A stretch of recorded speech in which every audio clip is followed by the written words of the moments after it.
Go ahead and reconvene and get started. Welcome back, everyone, and welcome to those who have just joined us. We appreciate you being here this afternoon. Today we have the pleasure of hearing from Liz Woodruff, who represents the Snake River Alliance. And Liz, I know you're prepared to go, but if you could save us a few minutes for questions at the end, we'd love to have that exchange. Yeah. Okay. All right. The time is yours. Thank you, Mr. Sayer and members of the Commission. I'm very grateful for the opportunity to speak to you today. I really appreciate you inviting us to speak and also for giving us enough time to have a good dialogue and discussion with you. My name is Liz Woodruff, and I'm the Executive Director of the Snake River Alliance. We are Idaho's nuclear watchdog and advocate for clean energy and have been for over 34 years. Today's presentation will focus on how Idaho is a non-consent state, based on an extensive history of people and elected officials refusing to let Idaho be a site for commercial spent fuel storage or disposal. But before I go into that conversation, I'm going to start with a brief explanation of the Snake River Alliance, what we do and how and why we do it. And then I will go into the specifics of our interest in this commission. The Snake River Alliance was founded in 1979 when two small groups of Idahoans met serendipitously on neighboring benches in Boise's Julia Davis Park. One group came together over concerns about the partial meltdown at the nuclear power reactor at 3 Mile Island in Pennsylvania, and the other group had just read in the Idaho Statesman that the Idaho National Laboratory routinely injected hazardous and radioactive waste into the Snake River Aquifer, the lifeblood of southern Idaho. We were one of the earliest and remain one of the most committed grassroots advocates for responsible environmental practices at the INL. Because of our long, direct contact with the site, our members recognize that the people who work at INL are capable, responsible, and well-trained, and they always have been. We also recognize that nuclear material is inherently dangerous. So on this slide, you'll see the mission and vision of the Snake River Alliance. You may or may not know that we are a statewide member-based organization. We have an office in Boise, and we also have an office in Pocatello, and our members come from all over the state and all walks of life. And those members elect our board, and our board adopts our vision and our mission. And you can see here in the mission a major focus on being a nuclear watchdog, but also an advocate for renewable energy and nuclear-free energy. And we do that work through education, collaboration, and grassroots organizing. You can see in the vision section, amongst the many things we envision for a sustainable clean energy future, we envision responsible solutions to nuclear waste. That's a principal core part of our organization and the main reason that I'm here today. So as I said, we're a statewide organization, and we do our work through outreach. You can see us doing a presentation on cleanup at the site here at one of our dinners. Also through education. I had the opportunity last year with Mr. Eric Simpson's help, who I think is in the room, to go on a tour of the lab. And we take our members on tours consistently, and we have another tour planned for August. And through advocacy. The Alliance has gone to Washington, D.C. for at least 2 decades, met with members of Congress. I'm sure before my time we met with Senator Craig. Here you see me with Senator Bingaman, who is on the Blue Ribbon Commission. And we send members there to advocate for money for cleanup at the site, and also for responsible practices related to nuclear issues in the state. So now I'll move on to kind of the bulk of my presentation, which is that Idaho is a non-consent state. And we cannot accept commercial radioactive spent fuel for any purpose. We've already said no over and over again. The 1995 settlement agreement is the most recent example of our refusal to consent, but that history of refusal is long. So this will reflect a bit of what Governor Andrus talked about earlier, but I'm going to give you a little bit more detail in this timeline. As a starting point of, kind of where awareness came from in Idahoans. We're using here Robert Erkins, a Buell trout farmer, forwards concerns to Governor Don Samuelson about nuclear waste above the aquifer in 1969. The first real official action of non-consent in Idaho happens in 1973 when Governor Andrus and Senator Church asked the Atomic Energy Commission for assurances that Idaho was not being considered as an interim storage site for high-level waste. In 1974, the Governor's Blue Ribbon Commission declined to endorse commercial spent fuel storage in Idaho. In 1988, the state of Idaho banned plutonium-contaminated waste shipments from Rocky Flats in Colorado. In 1991, the state of Idaho sued and unsuccessfully sought injunction against Fort St. Vrain commercial spent fuel shipments.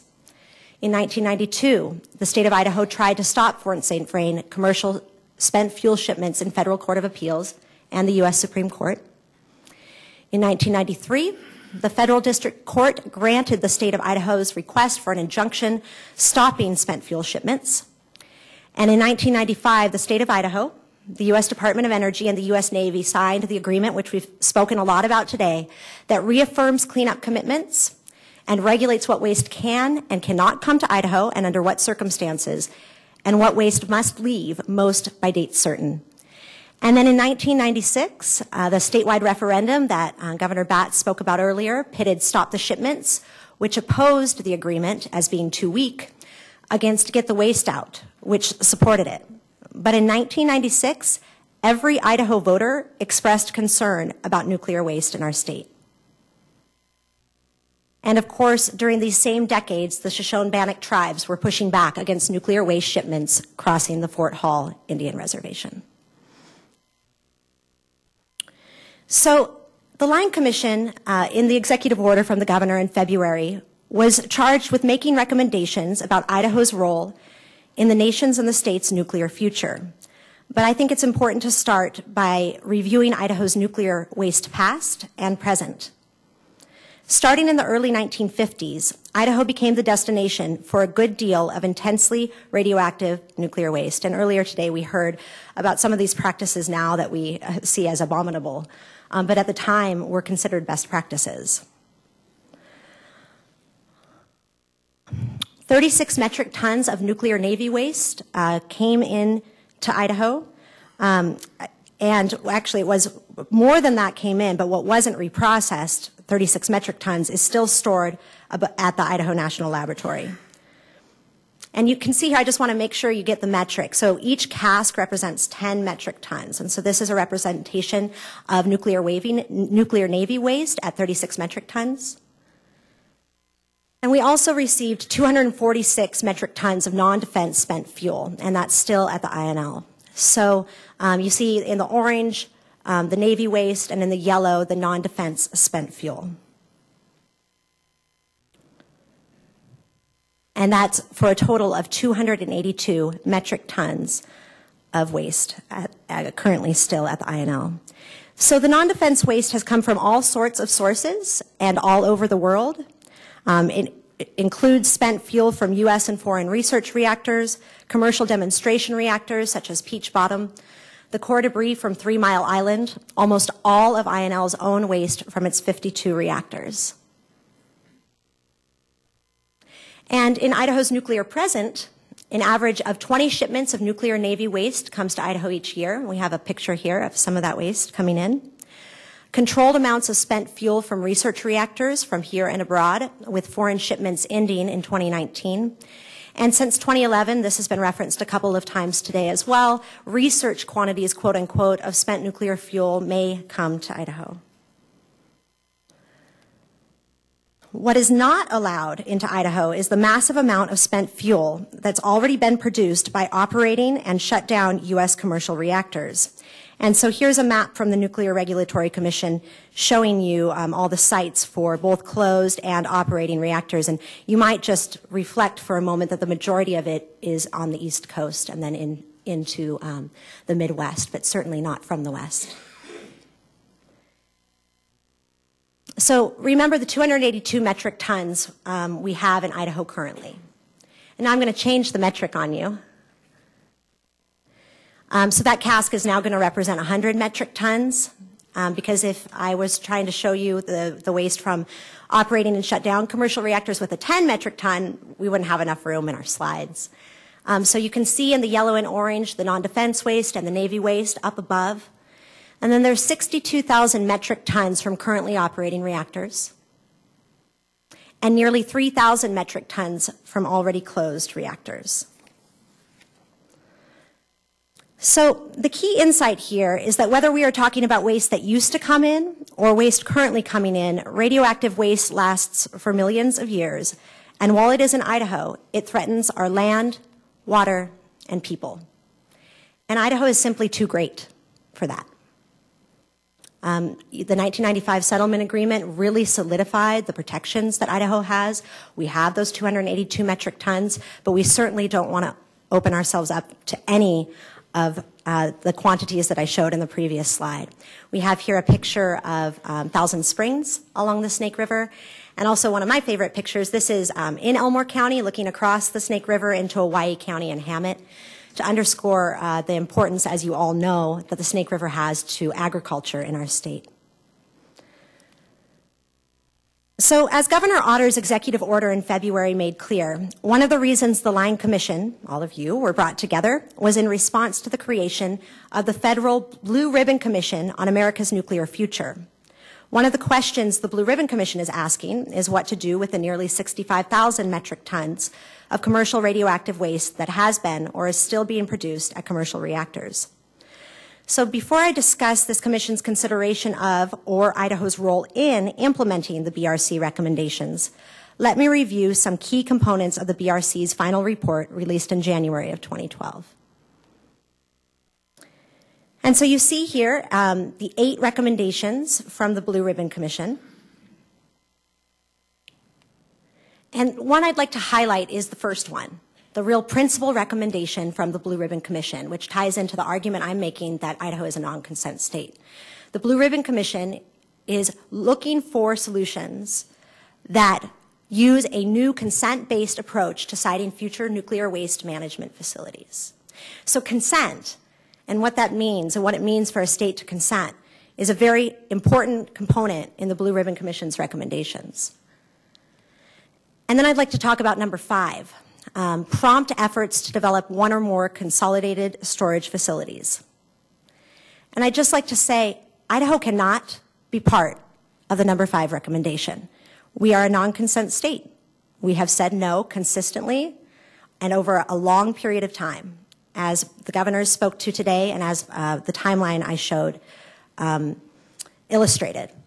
And I'd also just like to explain that my organization and a lot of the organizations that are colleague organizations nationally actually don't agree with the need to move the waste to consolidated storage facilities. We argue that nuclear waste should be stored as safely as possible, as close to its point of generation as possible. Nuclear waste is already somewhere, and it should stay there until there is a safe way, like a geological repository, to address it. But we certainly don't have a role to play in number 5. So that's why the Snake River Alliance, 2 past governors, and the public became very concerned after the suggestion was made by Battelle at your April 7th meeting that perhaps it was time to revise the settlement agreement to allow this waste into Idaho. There is no conceivable justification for bringing commercial spent fuel into Idaho. And I'm not at all certain that Idahoans would support new missions for INL that require the importation of nuclear waste. If research is needed, there is plenty of nuclear material here already, as Mr. Grossenbacher said earlier today. But research should, if needed, be purposeful, necessary, focused, conducted to solve real, discrete societal needs, and not include reprocessing. And we genuinely are interested in either today or at some point hearing from the Commission what kinds of research you're looking into it, more specifically, not just sort of as a term, research and development, but what specifically is the Commission going to investigate? And I assume we will see that come out of the subcommittee charged with that specific task. But I do want to talk a little bit more about reprocessing. So first, the Blue Ribbon Commission does not recommend reprocessing.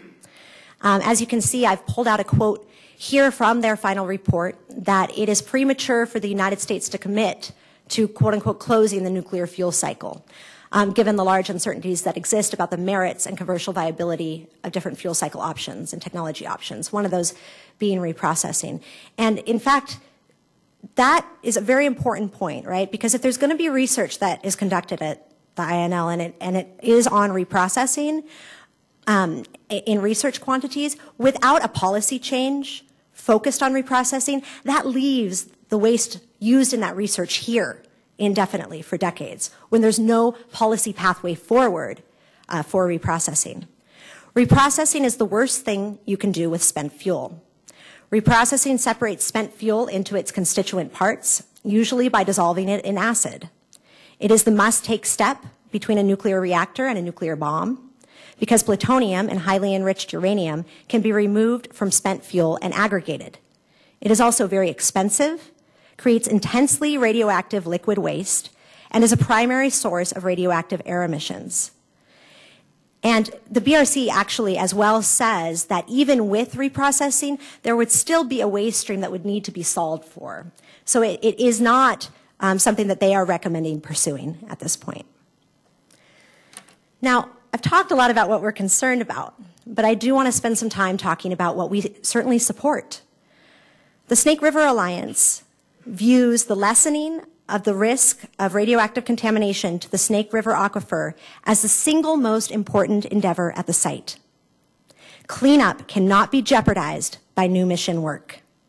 Current projections have the site, quote unquote, cleaned up by 2037, and we all know that it won't be all cleaned up at that point, and that the site will be contaminated to the end of time.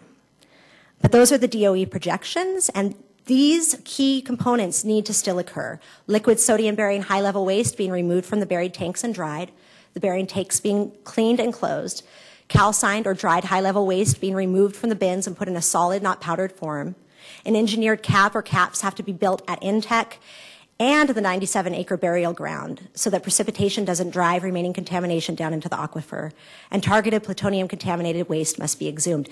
Don't take your eye off the ball.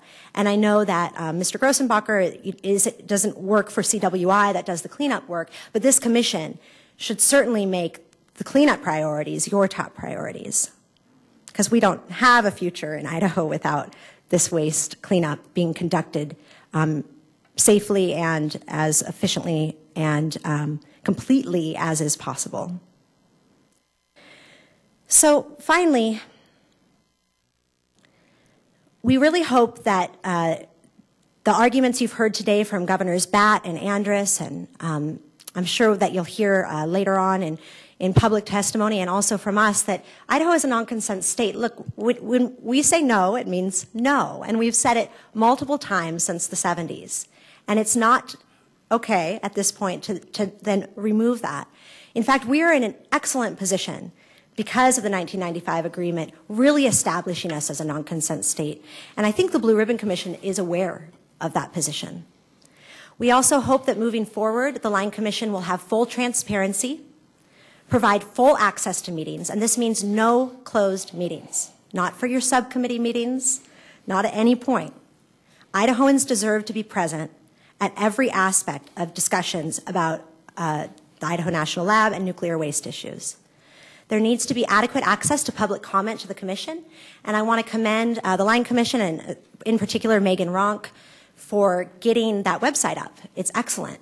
But the comment part has a 1,000-character word limit, and that's too short. Recommendations should be given by this Commission that reflect Idahoans' concerns when they're able to give robust comment through your site. And recommendations should keep whole the 1995 agreement and Idaho's long history of opposition to commercial radioactive waste. So the Snake River Alliance will continue to monitor this commission and attend your meetings. We will keep our members and the general public updated on your work, and we are always available to discuss these issues with the commission and share our perspectives. You have our contact information here. Please feel free to email me at any time, to call me at the Boise office, or to call our nuclear program director, Beatrice Brailsford, at the Pocatello office.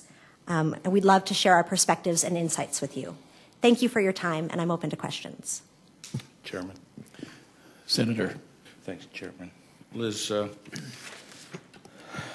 I wasn't in the legislature in '96, but I have a different memory of 1996 than what I'm hearing you advocate today.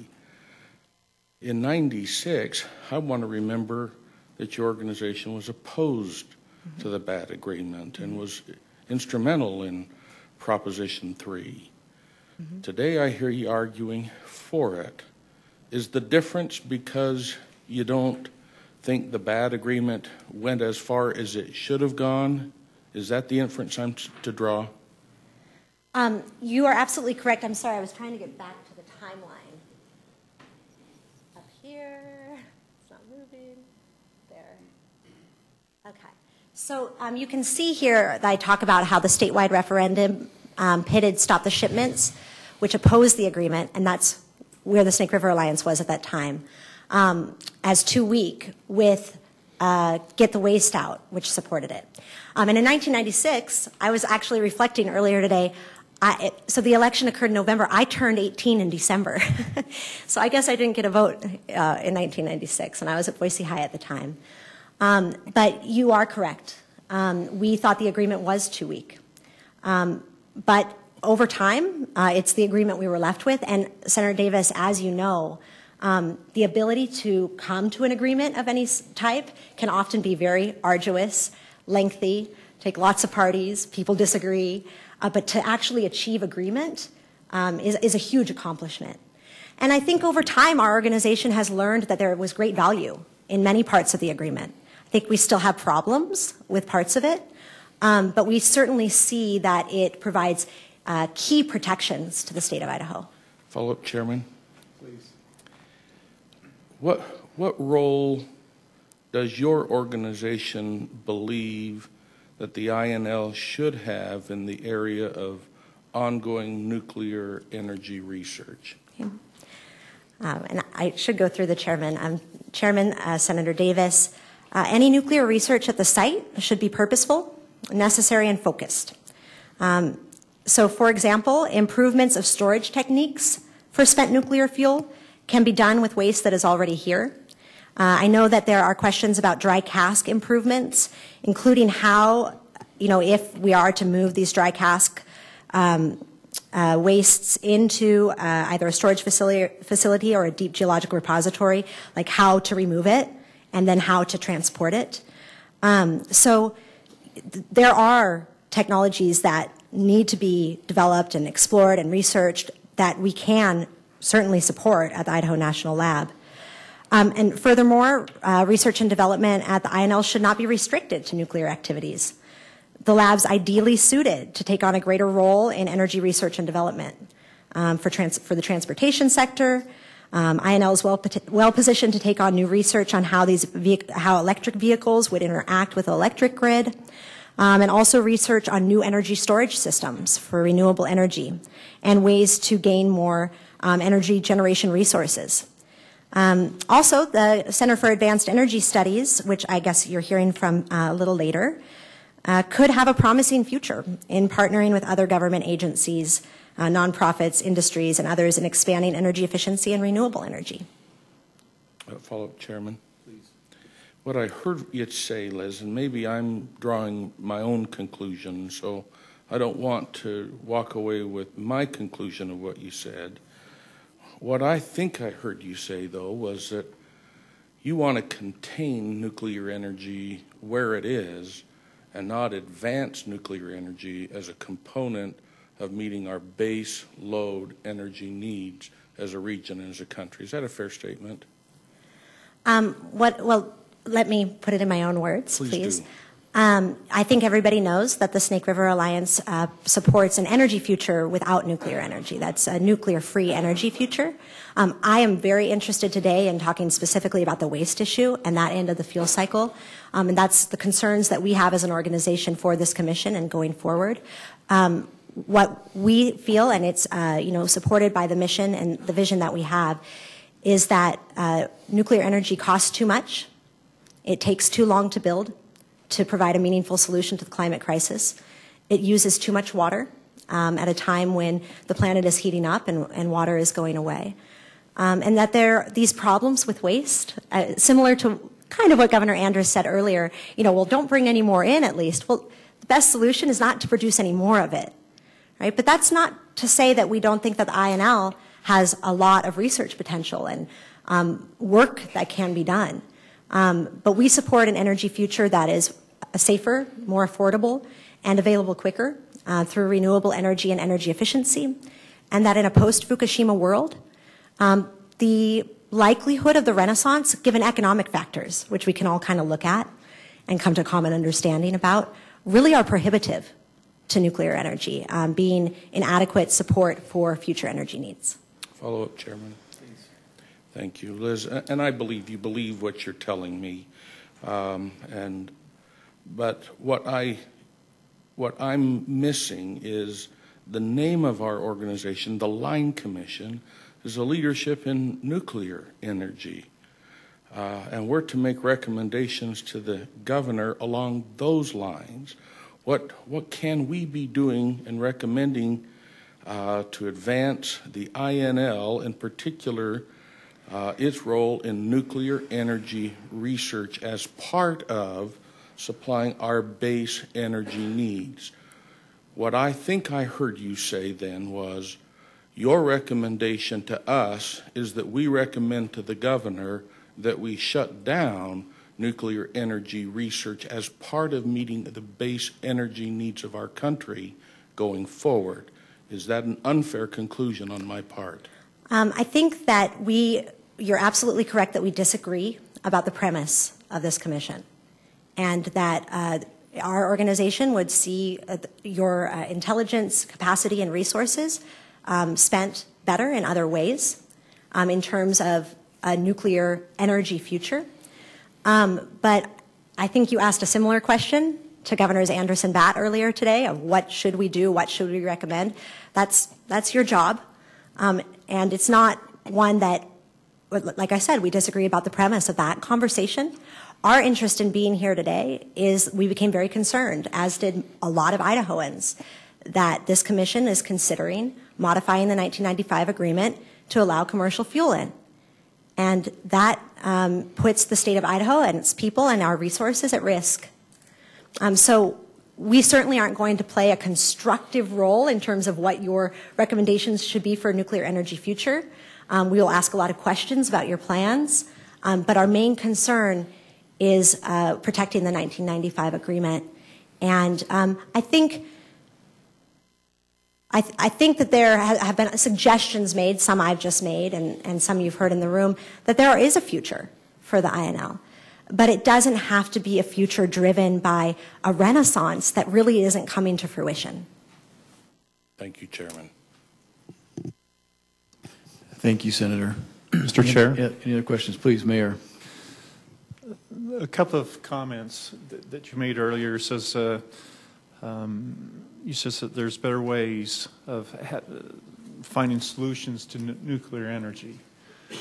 I'd like to know what your solutions are to that, number one, and as a follow-up, you just mentioned just a minute ago, this body should spend their time, have better use of spending our time in regards to this discussion itself. So I'd like to know what that better time, those better times that we should be focusing ourselves on.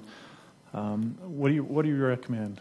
Well, the Snake River Alliance supports a carbon-free and nuclear-free future, and we advocate for energy efficiency as a first resource of choice and renewable energy, and restructuring of transmission grids and electrical generation sources to provide for energy needs. So, for example, the Northwest Power and Conservation Council, which is a quasi-governmental council with two Idaho appointees by the governor, released a report last year. It's called the Sixth Power Plan. I know many of you are familiar with that. Of course, Mr. Chatburn is.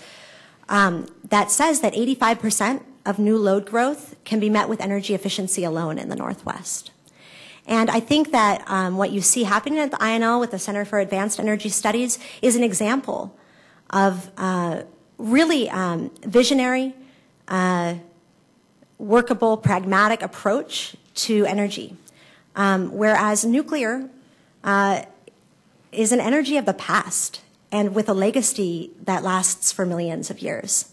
It's an energy of the past? Right. So when we talk about, so for example, small modular reactors or other kinds of reactors, the reactors that are the reactors of the future are the reactors that are already licensed and will be licensed until approximately 2040 with license extensions, and then reactors that have currently been licensed. But you know, I don't want to get in an argument necessarily about what is an obvious premise that we disagree about, right? I mean, we do a lot of work to advocate for this nuclear-free future and see it as more affordable and more available. And as I said earlier, in a post-Fukushima world, both the economic and the human risks of nuclear energy were brought to the fore. However, you know, I didn't mean to imply that you aren't, you know, you don't have the capacity to do good quality work under the governor's charge. It's a charge that we don't see as a priority. However, there's certainly, I mean, the Safety and Environment Subcommittee is one we've expressed a lot of interest in. We think that there's incidents that have happened at the site over the past couple of years that have raised safety concerns. As I talked about in my presentation, we completely support the cleanup mission of the site. And a lot of other kinds of research, both in the nuclear fields about storage and transportation issues. As the lead nuclear research lab, and this is the key, this is the cornerstone problem in the nation right now, is figuring out what to do with the waste we've already produced. I think the INL has a place there. But in all sorts of other technology fields. Okay, thank you. Mm-hmm.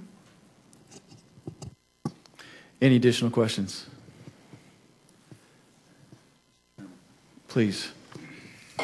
Thank you, Mr. Chairman. You have stated you're against spent fuel storage or disposal in Idaho. So I'm just curious what your position is on the establishment of a permanent repository. A permanent repository is basically the only way getting the waste that we've already produced out of the environment. For both, you know, reasons of human reasons like terrorism, but also natural disasters. We do not support Yucca as a repository, and neither do the people of Nevada. And you know, I would argue that Yucca Mountain was chosen for political reasons. The majority of this waste originating in the east, and at the time, not a strong congressional delegation from Nevada made it an easy pick. But it was not chosen for scientific reasons. And so Yucca, you know, the president didn't kill Yucca.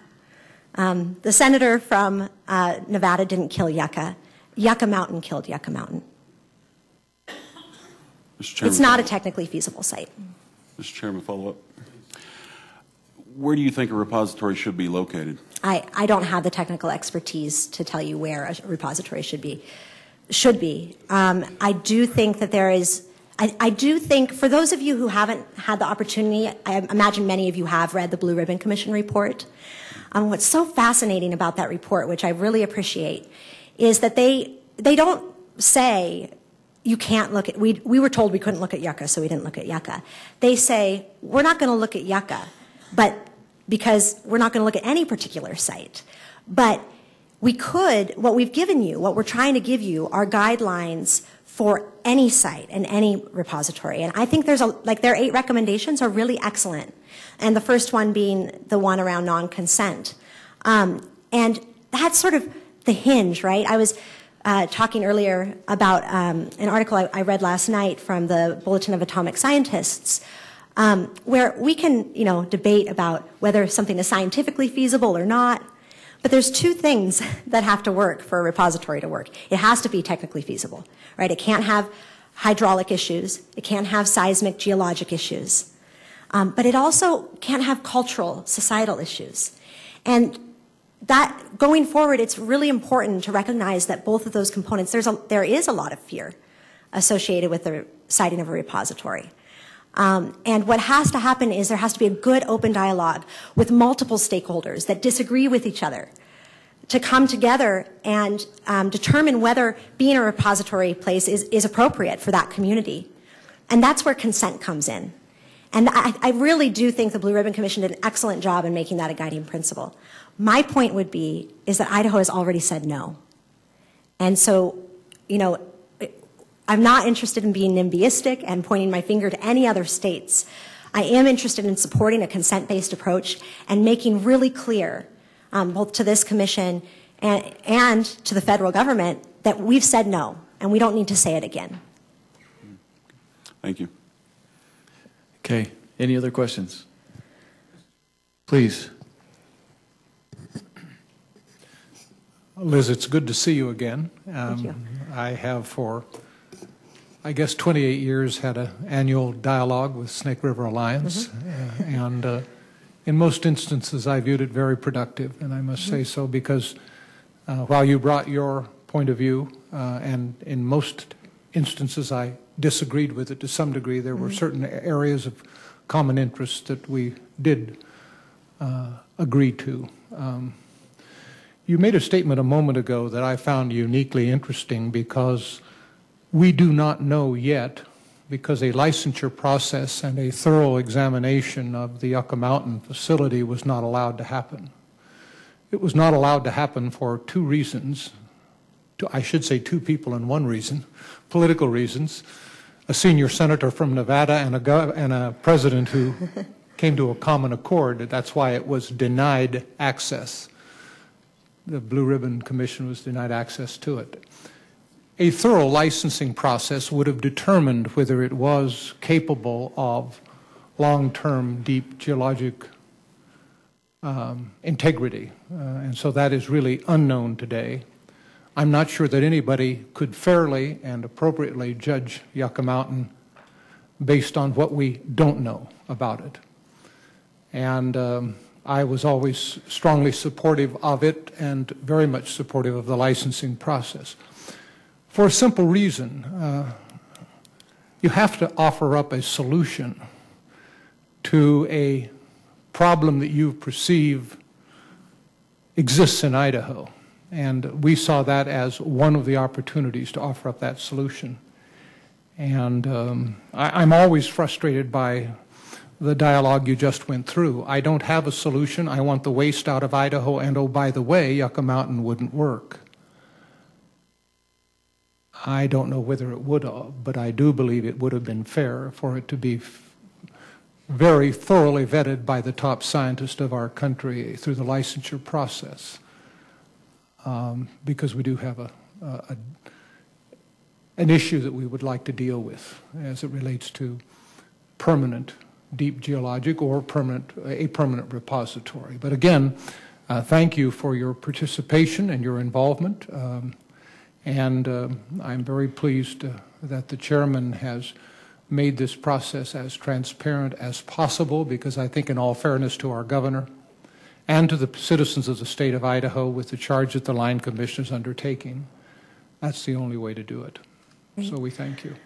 Thank you, Senator Craig. And I actually, in doing some research for this presentation, ran into an op-ed I think you had written in the 90s about that open, transparent process that you submitted to the Statesman and argued how important it was that it was fully open and transparent. So I thank you for being a strong advocate for that for so long. I do just want to say in response to your statement around Yucca that I think our organization is very skeptical of the licensing process because a license is almost always granted with an EIS. Now, that's not to say that good information wouldn't come from an EIS, but there has been a lot of conclusive concerns around the viability of that site.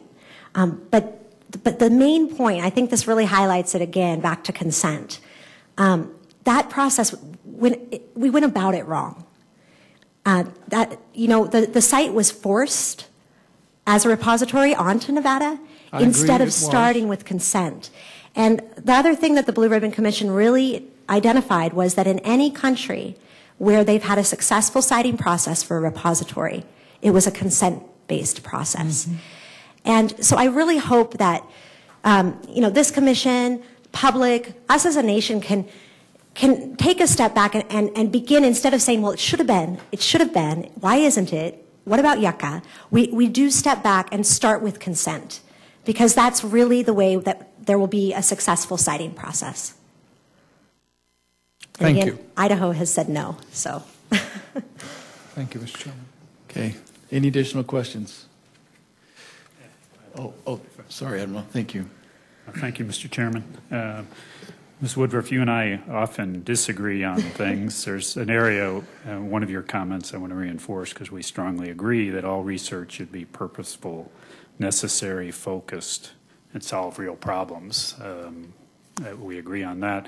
I do want to offer for your consideration relative to two things you said. First of all, that we can use materials at the site, and I'll include in that the 300 metric tons of used fuel that's there for the necessary experimentation for your focus on the disposition of the 60,000 metric tons of used fuel around the country.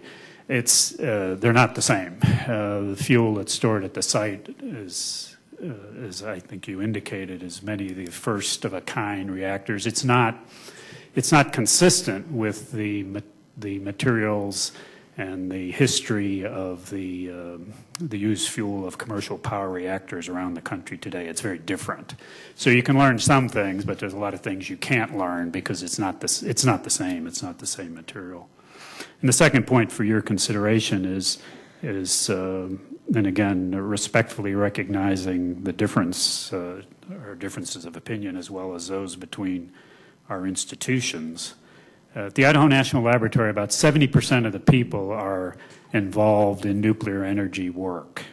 The laboratory is owned by the Office of Nuclear Energy within the Department of Energy. Its core mission is nuclear energy and advancing the state of the art of nuclear energy for the future. And part of the reason that comes to the lab is because of the uniqueness of its facilities in particular.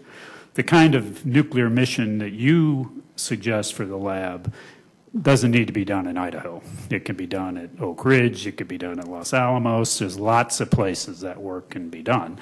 So inherent in your suggestion is an undermining of, I think, the unique capabilities of the lab and its value, if the country wants a future for nuclear energy. That work can all be done somewhere else. It doesn't have to be done in Idaho. Mr. Grossenbacher, I would say I apologize. I must have misunderstood you earlier. I did think I heard you say that research could be done with the waste that was already existing. Yes, ma'am, you did. Some can, but it's pretty limited. And there, as we discussed earlier, has been brought up a few times today in 2011, there was a small change, modification made in the MOU around research quantities coming in. But I would say that, it's certainly not my intent nor place to undermine the lab, but the point I'm trying to make today is that it's not Battelle's place to change the 1995 settlement agreement to allow commercial spent fuel in, because that undermines our public health and safety. And if I may, first of all, I'm not the CEO or the president of Battelle. I'm the lab director and the president of the Battelle Energy Alliance, and they are different. But I think it is part of my job as lab director and president of the Battelle Energy Alliance to reflect on these issues and offer my opinions to state leaders, to anyone who's interested, and that does not, public dialogue does not a conspiracy make. No, I'm not accusing you of a conspiracy. I'm dialoguing back to you. Okay. Any additional questions? Well, Ms. Woodruff, we've had conversations as well in preparation for this, and I will definitely say you've come forward with poise and being very articulate, and we appreciate this. Thank you. We set up this agenda knowing that very few people, not everyone was going to agree with us today. And we certainly, we know that's the case between a lot of what we're looking at and your stance, but we appreciate what you've said. And I know, as we visited with you before, our commitment for Megan and I in particular is going to be that we will make sure you are included in this process, and we'll be working with your team very closely. Thank you. To make sure that we have that open exchange as you talked about. But thank you for being here. We appreciate this presentation. Yes, thank you, Mr. Sayer, and thank you to the rest of the commission. I appreciate the opportunity. Okay, thank you.